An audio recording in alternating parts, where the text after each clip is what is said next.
Hello, welcome to Ken Studies. CAPF AC 2021 के interview के बारे में ऑलरेडी हमने डिस्कस आपके साथ किया था कि हम प्रोग्राम स्टार्ट कर रहे हैं। तो जो कैंडिडेट ज्वाइन कर रहे हैं या जो हमसे जुड़े हुए हैं, तो एट पर्सनल लेवल उनका ऑलरेडी गाइडेंस चल रहा है। इसमें से कुछ जो ओपन क्लासेस होते हैं, जो कुछ ओपन चीजें बतानी है, तो ऑब्वियसली है हम इसमें डिस्कस करेंगे धीरे धीरे करके आप लोगों के सामने। मैंने आपको ऑलरेडी बताया कि इंटरव्यू में क्या होता है कि एक इंडिविजुअल गाइडेंस जरूरी होती है, इस वजह से कि इंटरव्यू में हर के लिए डिफरेंट क्वेश्चन सेट है। अब आप पेपर वन पेपर टू देखते हो या फिर फिजिकल देखते हो, सबके लिए देखा जाए तो एक ही पैरामीटर है कि ये आप क्राइटेरिया क्वालिफाई कर रहे हो, इन द सेंस कि पेपर वन में 125 क्वेश्चन आपको मिले तो सबको 125 सेम क्वेश्चन मिलते हैं। हाँ, चार सेट होते हैं, वो डिफरेंट चीजें हैं, लेकिन क्वेश्चन सेम होती है। पेपर टू में सेट का भी कोई इशू नहीं होता है, डायरेक्ट आपको क्वेश्चन सेम क्वेश्चन सारे कैंडिडेट्स को रहते हैं। फिजिकल में 100 मीटर सबको कराया जा रहा है, 800 मीटर सबको कराया जा रहा है, लॉन्ग जंप सबको कराया जा रहा है। लेकिन जब हम इंटरव्यू देखते हैं, तो इंटरव्यू में क्या है, पर्सनालिटी टेस्ट बोला जाता है। यूपीएससी क्या बोलती है, पर्सनालिटी टेस्ट। तो इसमें क्या है, हर कैंडिडेट जो है वो यूनिक है, उनके पास यूनिक सेट ऑफ क्वेश्चन होंगे। कि आप समटाइम जैसे होता है ना कि हाँ तुमसे क्या पूछा हमने उसी को रट लिया, नहीं, यहाँ ये नहीं होगा। क्योंकि एन नंबर ऑफ कैंडिडेट हो तो उनके एन नंबर ऑफ रिज्यूमे हैं, एन नंबर ऑफ डीएफ में डिफरेंस है। अब कुछ ऐसे कैंडिडेट हैं जिन्होंने होल लाइफ 90+ स्कोर किया। कुछ ऐसे कैंडिडेट हैं जिनके लिए 60% लाना बहुत मुश्किल काम था। कुछ ऐसे कैंडिडेट हैं जो बहुत जगह मेडल्स जीत चुके हैं। कुछ ये लोग हैं जो बस ये सोचते थे कि पास हो जाएं, बस यही काफी है। कुछ ऐसे लोग हैं जिन्होंने स्पोर्ट्स में अपने स्टेट लेवल तक को रिप्रेजेंट किया। कुछ ऐसे हैं जिन्हें स्पोर्ट्स से कोई मतलब नहीं है। तो डिफरेंट बैकग्राउंड से डिफरेंट पीपल हो। कुछ ऐसे लोग हैं जिनके पेरेंट्स में से कोई एक या कोई दोनों, कब कुछ के केस में बहुत अच्छे कंडीशंस में हैं। कुछ ऐसे हैं जिनके लिए डे टू डे चीजों को मैनेज करना बहुत मुश्किल है। कुछ ऐसे लोग हैं जो मेट्रो सिटी में रह के एक अच्छे इंजीनियरिंग कॉलेज से पढ़ाई किए हैं। कुछ ऐसे लोग हैं जो कभी कॉलेज नहीं गए, इन द सेंस की डिस्टेंस लर्निंग से स्टडी किए। तो हर के पास डिफरेंट सेट्स होता है। इसी वजह से मैं ये इस चीज पे जोर देता हूं कि ये इसमें अधिक पर्सनल गाइडेंस जो है वो मायने रखता है, और मैं यही चीज कर रहा हूं लंबे समय से। मैं जब से एक तरह से इससे जुड़ा हुआ हूं, तो मैं ये चीज पे ज्यादा कोशिश करता हूं कि जो बेसिक्स कुछ है उसको मैं ओपन में प्रोवाइड करा रहा हूं। लेकिन जो इंडिविजुअल टू इंडिविजुअल है, डीएफ है, वो उसको मैं पर्सनल रूप से एनालाइज करता हूँ। कैंडिडेट्स को जब तक आपका इंटरव्यू होता है तब तक मैं आपको उन चीजों को गाइडेंस देता रहता हूँ, देता रहूंगा। तो जो इंटरव्यू प्रोग्राम में है, क्या आपको पेमेंट करना या व्हाट्सएवर, तो वो ऑलरेडी हमने उसको वीडियो में डिस्क्राइब किया हुआ है। तो उसका लिंक जो है इस वीडियो के डिस्क्रिप्शन में मिल जाएगा, आप उसको देख लेंगे, हम उस पर चर्चा नहीं करेंगे। एक सबसे अभी इम्पोर्टेंट क्वेश्चन कैंडिडेट का ये है कि इंटरव्यू कब होगा। ठीक है, तो इंटरव्यू जो भी है, मेरे ओपिनियन में, जो मैं पास्ट का देख चुका हूं, तो मेरे अनुसार आपका इंटरव्यू जून में होना है। ठीक है, आइदर मई लास्ट में स्टार्ट होगा या आपका जून में। इस वजह से कि कुछ लोग जैसे कुछ को लगता है कि हमारा फिजिकल तो दिसंबर में हो गया, तो डू यू नॉट थिंक कि it is too late. No no, ये अभी आपका जो है रीमेडिकल भी कुछ कैंडिडेट का होना है। उसके बाद बीच में देखोगे कि सिविल सर्विसेज का जो जून में एग्जाम होने वाला है, तो आपका उसके पहले सिविल्स वाले का इंटरव्यू पहले करवाएंगे। यानी मई एंड तक पहले सिविल्स वाले का कंप्लीट करेंगे, जो 21 वाले सिविल्स के हैं, सीएससी वाले हैं। और उसके बाद आपका इंटरव्यू होगा। क्योंकि अभी चूंकि कोविड का ये थर्ड वेव चल रहा था, तो री मेडिकल वगैरह में भी इन जनरल जो है 45 डेज एटलीस्ट दिया जाता है। तो नॉर्मली देखोगे कि आप क्योंकि जिनका लास्ट, फॉर एग्जांपल जनवरी आते आते मान लीजिए लास्ट मेडिकल हुआ, तो उसमें से 15 डेज तो पहले दिया जाता है कि आप री मेडिकल का फॉर्म जमा करोगे डिमांड ड्राफ्ट बना करके, उसके बाद एटलीस्ट 30+ डेज उसके बाद मिलता है। तो 45 डेज से 2 मंथ्स के आसपास री मेडिकल के लिए ऑब्वियसली है। जिनका क्लियर हो चुका है तो उनका तो ठीक है, उनके लिए कोई टेंशन ही नहीं है। जिनका री मेडिकल रहता है ऑब्वियसली है, एक चाहो या ना चाहो, आप कितना भी कॉन्फिडेंट होते हो, तो एक अनटोल्ड प्रेशर होता है। तो जो टाइमिंग है वो जून में लास्ट या जून में आपका होगा ये। अब देखो, जो मार्क्स वगैरह की बात होती है कि कितने मार्क्स हम लाएं, कितने आ सकते हैं, ये चीज हम ऑलरेडी डिस्कस कर चुके हैं। जो मार्क्स आपके कैंडिडेट के, जो सिलेक्टेड कैंडिडेट जितने हैं, तो वो 2020 वाले का हमारे पास जो भी मार्क्स है उसका हमने आपको डिस्कस करा हुआ कि 113 जो है वो हाईएस्ट स्कोर है। और ऐसे 3 कैंडिडेट्स थे जो जिन्होंने 113 स्कोर ये करा है। उसमें से फर्स्ट रैंक वालों को भी 113 मिला है, जो ओवरऑल फर्स्ट रैंक वाले हैं। और उसके बाद एक 46th रैंक वाले हैं और एक 70th रैंक वाले हैं। ठीक है, तो इन लोगों को 3 को 113 मिला है। फिर जो 111 सेकेंड हाईएस्ट हैं, तो वो जो है 16th रैंक वाले को मिला है। फिर उसके बाद 110 देखें हम, तो ऐसे 8 कैंडिडेट्स हैं। फिर 108 ऐसे जो हैं 6 कैंडिडेट्स को, यानी कि हम यदि 60 ऐसे कैंडिडेट्स टोटल 170 आपका 175 कैंडिडेट्स का मैं लेता हूं, एक्सक्लूडिंग जो आपके एक्स सर्विसमैन है। तो एक सर्विसमैन वाले को हम छोड़ दें तो 175 में से 60 ऐसे कैंडिडेट थे जिनका स्कोर जो इंटरव्यू में है ट्रिपल डिजिट में रहा, यानी 100 या 100 प्लस में। ठीक है, 100 और 100 प्लस में। अब यदि हम इन जनरल जो हम बेंचमार्क बताते हैं किसी कैंडिडेट को कि 90 मार्क्स आपके कम से कम आने चाहिए, 90 जो है एवरेज है, तो 90 देखा जाए तो ये आपका 128 कैंडिडेट्स को 175 में से 128 कैंडिडेट को 90 या 90 से ऊपर आया। लोएस्ट स्कोर यदि हम देखें तो 72 स्कोर आपका है। ठीक है, तो 72 है और ये आपका 113। तो आप देखोगे कि बहुत ज्यादा इसमें डिफरेंस है और एवरी मार्क जो है वो आपका डिफरेंस क्रिएट करता है। तो आप बहुत ज्यादा परेशान होने की जरूरत नहीं है। जिस भी स्टेज में है, आप किसी भी स्टेज में हैं, आप देखोगे कि 72 और 113, ये इसमें आपके बहुत ज्यादा का डिफरेंस हो जाते हैं। ये 41 मार्क्स का डिफरेंस है। 41 मार्क्स बहुत ज्यादा होता है, ठीक है ना। 41 छोड़ दो, 1 मार्क्स जो है समटाइम आपके रिजल्ट होने या ना होने पे डिसाइड करता है। जैसे अभी जनरल का सपोज कुछ ऐसे कैंडिडेट हैं जिनका 324 है, तो मोस्ट प्रोबेबली जो जनरल कैंडिडेट के हैं तो उनका हो जाएगा रिजल्ट, शायद उनका जो रिजर्व लिस्ट जब जारी होगा तो उसमें से आपका उनका ये हो जाएगा। ठीक है ना, तो वो आपका मिल जाएगा। बट स्टिल आप अपने को जितना हो सकता है वो देने की कोशिश करें। तो इंटरव्यू में जो मार्क्स वगैरह आए हैं वो उसके भी एनालिसिस हमने आपको प्रेजेंट किया हुआ है, तो उसको भी आप देखना, उसका आपको ये। तो इंटरव्यू यदि हम देखें तो इंटरव्यू क्या करता है, देखो इन चीजों से हमें वैसे कोई मतलब नहीं है, ये डिक्शनरी मीनिंग से हमको यहाँ कोई मतलब नहीं है, लेकिन जस्ट फॉर सिंप्लीफिकेशन कि यूपीएससी वैसे क्या कहती है, आपको इंटरव्यू नहीं कहती है, वो एक पीटी कहती है, पर्सनालिटी टेस्ट। यानी कि आपका व्यक्तित्व परीक्षण, जो आपकी पर्सनालिटी है, जो आपने लाइफ में लर्न किया है किसी चीज के प्रति क्या अप्रोच रखते हैं, तो वो आपका है। तो इंटरव्यू वैसे क्या कहता है, a meeting of people face to face specially for consultation. तो ऑक्सफोर्ड डिक्शनरी के अनुसार ये कहता है। तो एक्चुअल में अब आपका ये क्राइटेरिया क्वालिफाई नहीं करता। वो यूपीएससी मेंबर्स आपसे कंसल्टेशन नहीं चाहते हैं कि हाँ कैसे रणनीति, तो ये आपके लिए ये डेफिनेशन आपका कोई काम का नहीं है।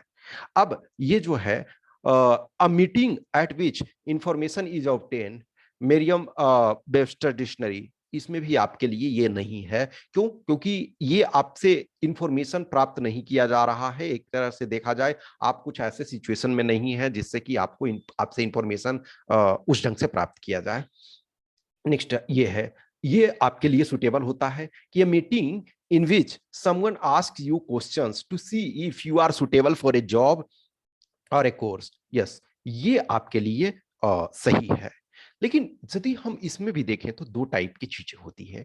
एक यदि देखोगे, आप सपोज कभी प्राइवेट जॉब के लिए कभी गए हो, या फिर कभी आप डिफेंस फोर्सेस के लिए या उस टाइप के चीजों के लिए जहां इंटरव्यू बहुत मायने रखता है, बहुत मायने इन द सेंस कि यहाँ भी मायने रखता है, लेकिन यहाँ किसी ने रिटेन में बहुत अच्छा एक्सेलेंट मार्क्स लाया हुआ है, तो इंटरव्यू उसका खराब भी जाता है, इंटरव्यू बोर्ड को लगता है कि ये कैंडिडेट सुटेबल नहीं है, फिर भी उसका सिलेक्शन हो सकता है।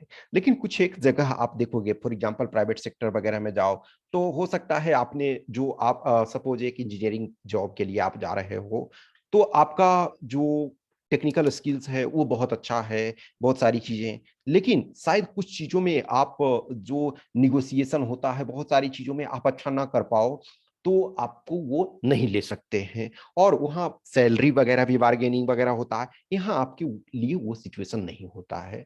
तो बट एनीवे ये आपके लिए वैलिड है कि आपसे क्वेश्चन पूछा जाता है कि आप सुटेबल हो जॉब के लिए या नहीं। नेक्स्ट आपका तो ये कैम्ब्रिज यूनिवर्सिटी, कैम्ब्रिज के डिक्शनरी के अनुसार है। नेक्स्ट आपका जो कोलिंस डिक्शनरी है उसके अनुसार है, an interview is a formal meeting at which someone is asked question in order to find out if they are suitable for a job और ए कोर्स ऑफ स्टडी। तो ये भी एक तरह से इसी का एक्सटेंशन है, यही इसमें से है। अब हमने बेसिक्स से देखा कि जो भी इंटरव्यू क्या होती है, उसके बाद यदि हम देखते हैं कि यूपीएससी क्या कहती है, तो यूपीएससी कहती है कि the candidate will B interviewed bye a board who will have before them a record of the candidates career. जो कैंडिडेट है तो वो आपका जो डीएएफ होता है, डिटेल एप्लीकेशन फॉर्म, उसमें आपके फादर मदर के नेम से लेकर के आपका date of birth, email ID, phone number से लेकर के आपने जितनी स्टडी करी है वो उनके पास होता है, कहाँ कहाँ से स्टडी की है, एक तरह से आपके पेरेंट्स किस एरिया से बिलोंग करते हैं, आपके पेरेंट्स क्या करते हैं, से लेकर के उनके इनकम वगैरह क्या है, ये जो भी चीजें हैं ये आपसे हर चीज उसमें होता है, तो उनके पास एक रिकॉर्ड होता है उससे। हाँ, अब हर वो चीज तो जो मेंशन आपसे किया जाना चाहिए बेसिक, अब पर्सनल लाइफ के लिए बारे में आपसे हर वो चीज नहीं पूछेंगे ना, कि आप कहाँ कहाँ जगह घूमे हो या और, तो जितना हो सकता है वो, फॉर एग्जांपल आपसे हॉबी पूछा जाता है, आपसे इंटरेस्ट पूछा जाता है, आपने अपने लाइफ में कुछ अचीवमेंट किया है तो वो आपसे पूछा जाता है। The candidate will be asked questions on matters of general interest. जो general interest in the sense की कॉमन सेंस जो होता है, जो किसी भी पर्सन को जानना होता है, वो जो कहते हैं ना कि कोई कंट्री है, यदि आप उसमें वहां निवास कर रहे हो, आइदर वो सिटीजन हो या नॉन सिटीजन के हैसियत से आप रह रहे हो, नॉन सिटीजन की हैसियत से इन द सेंस कि कोई आदमी, आप या इंडियन हो, इंडियन नेशनल हो, इट इज इंडियन सिटीजन हो, आप कहीं दूसरे कंट्री में जाते हो, तो वहां के लॉ को भी आपको जानना होता है, बेसिक चीजों को जानना पड़ता है। सेम सिचुएशन, आप यदि इंडिया के सिटीजन हो तब तो आपको जानना ही होता, इंडिया के कोई सिटीजन नहीं है फिर भी इंडिया में आते हैं तो उन्हें बेसिक चीजों को जानना होता है। तो यही है कि आपका जो जनरल इंटरेस्ट की चीजें आपसे पूछी जाती है। The objective of the interview और personality test is to assess the personal suitability of the candidate for a career in public service by a board of competent and unbiased observers। तो ये देखो, एक बोर्ड आपको observe करती है, तो आपके सीएपीएफ में 4 मेंबर्स आपके होते हैं अभी, तो 4 मेंबर्स होंगे, यानी कि 1 चेयरपर्सन और +3 अदर मेंबर्स। तो बोर्ड ऑफ कंपिटेंट, कंपिटेंट वो हैं कि आपको जज कर सकें। अब फॉर एग्जाम्पल जस्ट इमेजिन करो कि एक आप ग्रेजुएट लेवल का जॉब में जा रहे हो, तो बोर्ड मेंबर में ऐसा नहीं होंगे कि वो 10th पास होंगे, वो बोर्ड मेंबर जो भी होंगे उनके पास कैपेबिलिटी होगी, उनके पास कंपिटेंसी होगी कि वो आपको जज कर सके, and unbiased observer. Sometime candidate का होता है ना कि क्या सर मैं हिंदी में बोलूंगा या हिंदी में इंटरव्यू तो मुझे कम मार्क्स तो नहीं मिलेंगे, बिलीव मी वो अनबायसनेस ये दिखाते हैं, कोई बायसनेस आपके प्रति नहीं दिखाते हैं। इनफैक्ट देखो, जैसे अभी जो भी इंटरव्यू जिनका भी हुआ दिसंबर में फॉर एग्जांपल, तो सबसे जो भी हम जिन कैंडिडेट को पर्सनल रूप से गाइडेंस देते हैं, ये दे रहे थे, तो उनसे हमारी कम्युनिकेशन हुई, तो कुछ ऐसे थे कि जिनको सपोज इंग्लिश में प्रॉब्लम होता था, तो उन्होंने वही बोला बोर्ड में कि सर मुझे हिंदी में देना है, तो बोले नहीं, आप ऐसा है इंग्लिश में बोलिए, हम लोग आपको ऐसा नहीं है कि इंग्लिश न जानने के कारण मार्क्स नहीं काटेंगे, बिलीव मी। हम आपको बस जो कुछ आप कहना चाहते हो, मैं हम लोग उसी आधार पे आपको जज करेंगे। लैंग्वेज जो आपकी इंग्लिश कम्युनिकेशन है उसके आधार पे कभी मार्क्स आपको नहीं काटेंगे। वो चीज उन्होंने बताया। तो ये चीज क्या है कि आपको एक कॉन्फिडेंस दिलाना चाहते हैं कि आप कर सकते हो। आप जैसे ही रिटेन क्वालिफाई हुए हो तो वो भी जानते हैं कि आप मिनिमम मैच्योरिटी रखते हो। यदि दोनों पार्ट में, फॉर एग्जांपल किसी को इंग्लिश ना आता है, तब भी तो पेपर 2 में आप बेसिक्स उतने तो जानते हो कि जितना लिखने में जरूरत था। तो आप शायद डायरेक्ट रूप से अच्छे रूप से परफॉर्म ना कर पाओ। इस बार मैंने कुछ कैंडिडेट्स को देखा कि उस अनुसार जो मुझे लगता था समटाइम की इंटरव्यू के पहले उनका, कि शायद इन्हें बहुत खराब मार्क्स मिल सकता है, लेकिन उन्होंने भी अच्छा किया। हाँ, कुछ कुछ एक के साथ अनलकी हुए कि जिनका 2-3 नंबर से, फॉर एग्जांपल जैसे जनरल कैंडिडेट में तो अभी, या ओबीसी या ईडब्ल्यूएस में अभी जो 1 नंबर 2 नंबर से मिस किए हैं उनके लिए चांसेस है। लेकिन जो एससी एसटी के कैंडिडेट हैं तो उनके सीट्स फुल हो चुके हैं। 2020 वाले की मैं बात कर रहा हूँ, तो उनका जो आपका रिजर्व लिस्ट होगा उसमें चांस नहीं है, लेकिन जो जनरल ओबीसी और ईडब्ल्यूएस है उनके चांसेस है। लेकिन कुछ ऐसे कैंडिडेट हैं कि जो अच्छा कर पाए इंटरव्यू में। मैं समझता हूँ जितना डिजर्व करते थे उससे उन्होंने अच्छा किया। कुछ ऐसे कैंडिडेट थे जो बहुत अच्छा डिजर्व करते थे लेकिन वो अच्छा नहीं कर पाए। तो इसका मतलब ये नहीं कभी मानो कि बायसनेस बोर्ड ने दिखाया। वो अनबायस होते हैं, लेकिन समटाइम क्या होता है कि ऑल पीपल जो ह्यूमन बीइंग्स होते हैं, तो कहीं ना कहीं उस पार्टिकुलर मोमेंट पे वो क्या सोच रहे थे, दे आर नॉट मशीन। कहीं भी हमारे साथ भी ये, आपके साथ भी यही हो सकता है कि जैसे फॉर एग्जांपल पेपर 2 का कॉपी चेक करने में सेम सिचुएशन होता है कि हो सकता है आपने अच्छा लिखा, समटाइम आपको थोड़े उतने अच्छे मार्क्स नहीं मिल पाते हैं जितने कि आप डिजर्व करते हो। लेकिन समटाइम मैं देखता हूँ कुछ कैंडिडेट कि शायद मैं समझता हूँ कि उतने डिजर्व नहीं कर पाते थे, लेकिन फिर भी उन्हें मार्क्स मिलता है कुछ। तो वो marks 2 number, 4 number, 5 number, 10 number का वो वेरिएशन होता है उस पार्टिकुलर मोमेंट पे। आप जितना रिलैक्स रहोगे, रिलैक्स का मतलब ये नहीं है कि आप कुछ भी क्वेश्चन पूछे आप स्माइल जस्ट करते रहोगे, नहीं। सिचुएशन को देखते हुए आप जितना कूल रहोगे, जितना काम रहोगे, उतना बेटर होगा। ठीक है। नेक्स्ट आपका है कि द इंटरव्यू और personality test is intended to जज the mental calibre of a candidate. जो कैंडिडेट हैं उनके मेंटल कैलिबर ऑब्वियसली है, वहां दंड बैठक आपको नहीं लगाने के लिए बोलेंगे कि हाँ जी तुम रनिंग करके आए हो तो चलो स्टार्ट हो जाओ रनिंग करना रूम में, नहीं ऐसा नहीं करेंगे। वो आपके मेंटल कैलिबर को देखते हैं। In broad terms, this is really an assessment of not only intellectual qualities but also social traits and interest in current affairs। जो आसपास की घटनाएं हो रही है, जो कुछ चीजें आपके सामने घट रही है, उससे आप अवेयर हैं या नहीं हैं। फॉर एग्जाम्पल यदि विमेन का कोई इशू है तो क्या उससे आप रिलेटेड हैं, उससे आप अवेयर हैं, उससे आप अपने को रिलेट कर पा रहे हैं। सोसाइटी में कुछ मेजर चेंजेस, पॉजिटिव चेंजेस हो रहे हैं, तो क्या आप उसके भागीदार हैं। कहीं ना कहीं डायरेक्ट ये कोई जरूरी नहीं है कि आप उस पार्टिकुलर चीज से जुड़े रहो, लेकिन हम सोसाइटी में रहते हैं और कहीं भी हो सकता है आप सिंगल रूम लेकर के अकेले रहो, खुद खाना बना रहे हो, या लेकिन कहीं ना कहीं डायरेक्टली और इनडायरेक्टली आप सोसाइटी में तो होते ही हो। फॉर एग्जाम्पल बोलोगे कि हमारे कोई दोस्त नहीं है, हमारे कोई रिलेटिव हमको ध्यान नहीं देते, फिर भी आपको जो डे टू डे जरूरत होती है, कभी दुकानदार के पास जाते हो, कुछ किराना दुकान के पास, या ऑनलाइन ही डिलीवरी करते हो तो डिलीवरी बॉय आपके पास आता है। कहीं ना कहीं जो है, हम सोसाइटी में रहते हैं तो किसी न किसी से हेल्प की जरूरत होती है, चाहे वो डायरेक्ट में हो या इनडायरेक्ट वे में। तो हम सोसाइटी से अलग नहीं होते हैं। तो वो सोसाइटी में जो आप रहते हो, तो सोशल ट्रेट्स हर के पास होता है, वही डिसाइड करता है कि आप किस लेवल के इंटरेक्शन में हो। फॉर एग्जाम्पल आप जब एज ए असिस्टेंट कमांडेंट बनोगे तो आप इंडिविजुअल नहीं होगे ना। वो मूवी नहीं चल रही है ना कि आप अकेले जाओगे और पूरे जो इनमी है या जो भी एंटी सोशल एलिमेंट्स हैं उनको अकेले डिस्ट्रॉय कर दो, कि नहीं। आपको ग्रुप की जरूरत होती है, आपको कोऑर्डिनेशन की जरूरत होती है, तो सोशल ट्रेट्स आपका मायने रखता है। Some of the qualities to be जज are mental alertness, critical parts of assimilation, clear and logical exposition, balance of judgment, variety and depth of interest, ability for social cohesion and leadership, intellectual and moral integrity।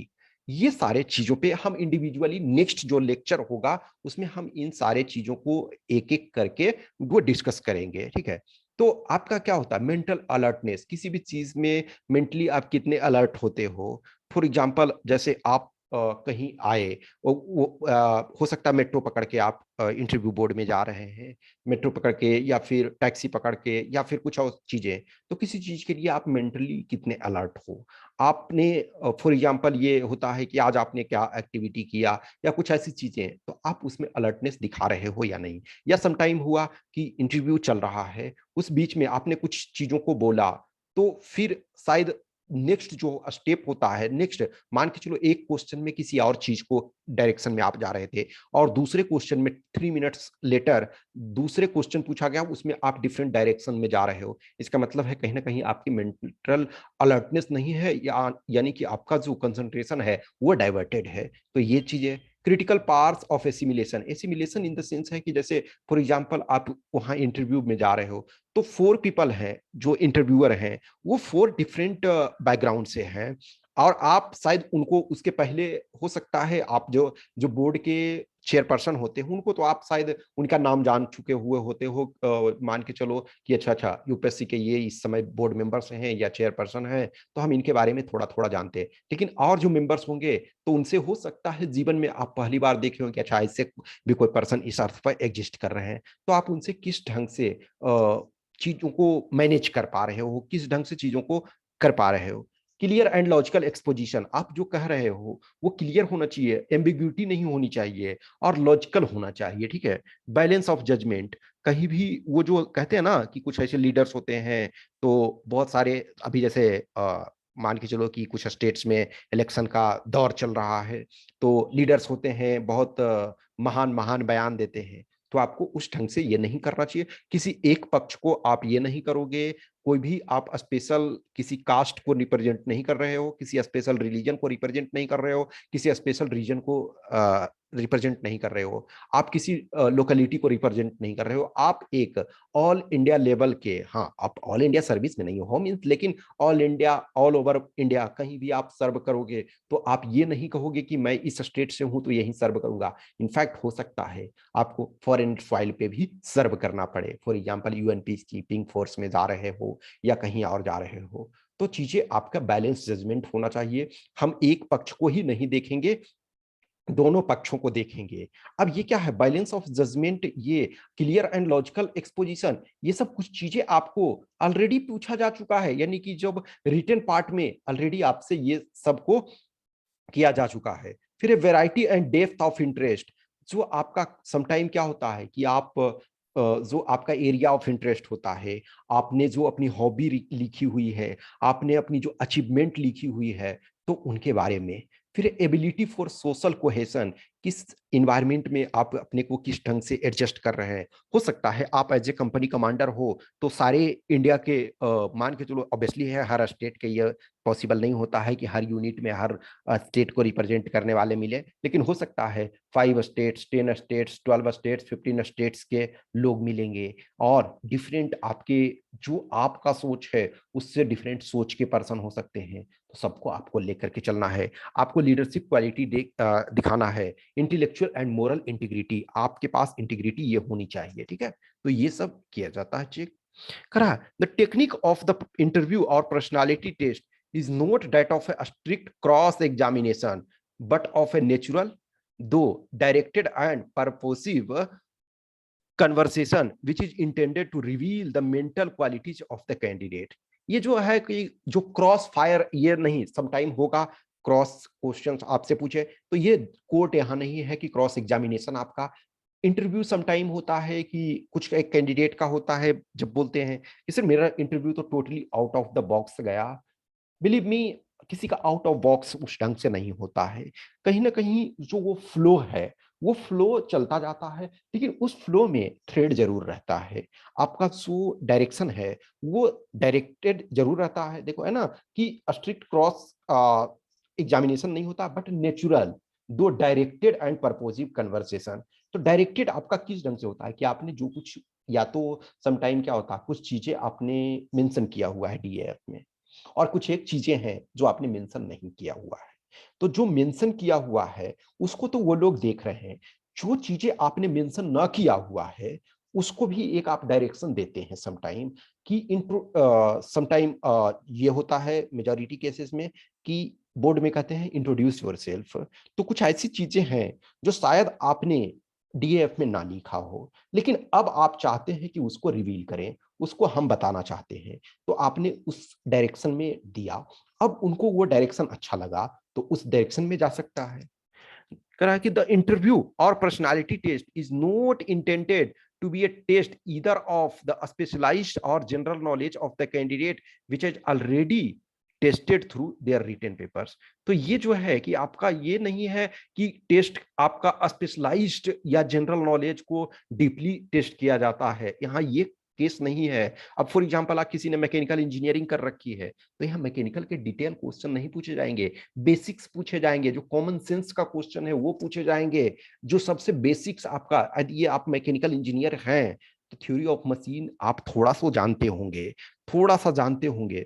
Civil engineering है तो base of civil engineering जानते होंगे। Computer science यदि है तो software के बारे में बेसिक्स जानते हो। तो वो डिटेल आपको ये नहीं करेंगे, या फिर जनरल स्टडीज पर किसी टॉपिक पे स्टार्ट हो जाएंगे, चलो हिस्ट्री का ये बताओ, नहीं, वो चीज ऑलरेडी आपको टेस्ट किया जा चुका है। वो रिटन पार्ट में आपके डिफरेंट डिफरेंट क्वेश्चंस पूछे जा चुके हैं, आइदर वो पेपर 1 हो या पेपर 2 हो, तो वो आपका टेस्ट किया जा चुका है। फिजिकली आप उतने कैपेबल हो, ये भी आपका टेस्ट किया जा चुका है। मेडिकली आप साउंड हो, ये भी आपका चेक किया जा चुका है।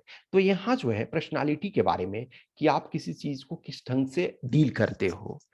Candidates are expected to have taken an intelligent interest not only in their special subject of academic study, but also in the events which are happening around them, both within and outside their own state or country, as well as in modern currents of thought and in view discoveries which should rouse the curiosity of well-educated youth।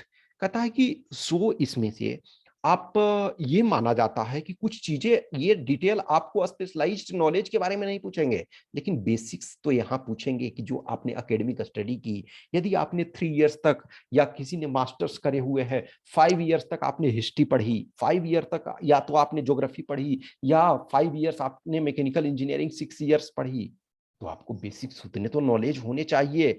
कोई भी 6 year तक कोई भी काम करे तो वो पढ़ा लिखा बहुत अच्छा एकेडमिकली नहीं होगा, तब भी उस चीज के बारे में तो बेसिक्स जानेगा। तो आपके पास उतनी होनी चाहिए। फिर उसके बाद आपके आसपास जो घटनाएं घट रही है, अब कोविड-19 की जो घटनाएं हैं, तो कोई ये नहीं कहेगा ना कि मैं डॉक्टर नहीं हूं तो क्यों मैं ध्यान रखूं कि कोविड क्या होता, नहीं। आप as a human being, society पूरा लॉकडाउन फेस कर रहा है, तो जो सारी चीजें हो रही है, चाहे वो मास्क हो, क्वारंटाइन टर्म हो, या बहुत सारी चीजें आपको जानना जरूर होता है। और सिर्फ कुछ चीजें ऐसा नहीं है कि आपके स्टेट में ये घटना घटी, या आपके इन एंड अराउंड घटना घटी, या आपके कंट्री में। यदि यूक्रेन में कुछ हो रहा है तो आप उसे मना नहीं कर सकते हो कि सर यूक्रेन से हमें क्या मतलब है, हमें तो सिर्फ पाकिस्तान और चाइना से मतलब है, रसिया क्या कर रहा है यूक्रेन के साथ, नहीं।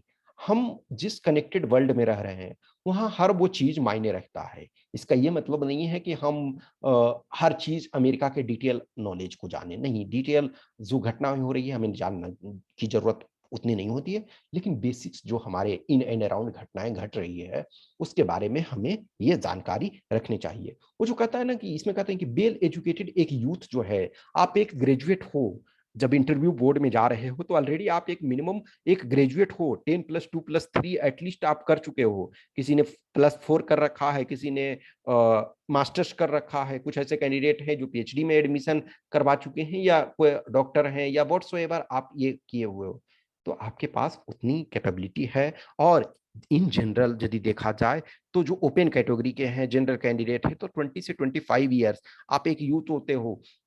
जो ओबीसी में है उनका 28 इयर्स, SC ST में है तो अप टू 30 इयर्स, और मैक्सिमम एक तरह से आप 35 इयर्स तक में हो रहे हो। 35, अब किसी का हो सकता है इंटरव्यू आते आते तक 36 ईयर हो जाए। तो एक तरह से यूथ हो, और एक क्यूरियोसिटी आपके पास होनी चाहिए चीजों को लर्न करने के लिए कि इन एंड अराउंड जो घटनाएं घट रही है उससे। बिलीव मी, कुछ केस स्टडी आपको एक तरह से टाइप के दिए जाते हैं, केस दिए जाते हैं, कुछ सिचुएशन दिए जाते हैं, सिचुएशन में उसमें आपको रिस्पॉन्स करना होता है। तो ऐसा नहीं है कि वो ये चाहते हैं कि आप जाओगे और जिस प्रॉब्लम के लिए आपको दिया गया है वो प्रॉब्लम सोल्व कर दोगे, नहीं। आप आपसे बहुत पहले लोग लगे हुए हैं, एन नंबर ऑफ पीपल, लेकिन क्या है, आपके पास एक जनरल जो इंटेलेक्चुअल कैपेबिलिटी होनी चाहिए कि किसी समस्या को देखते हैं आप, तो कुछ आप अपना उसमें इनपुट प्रोवाइड कर सको, ठीक है।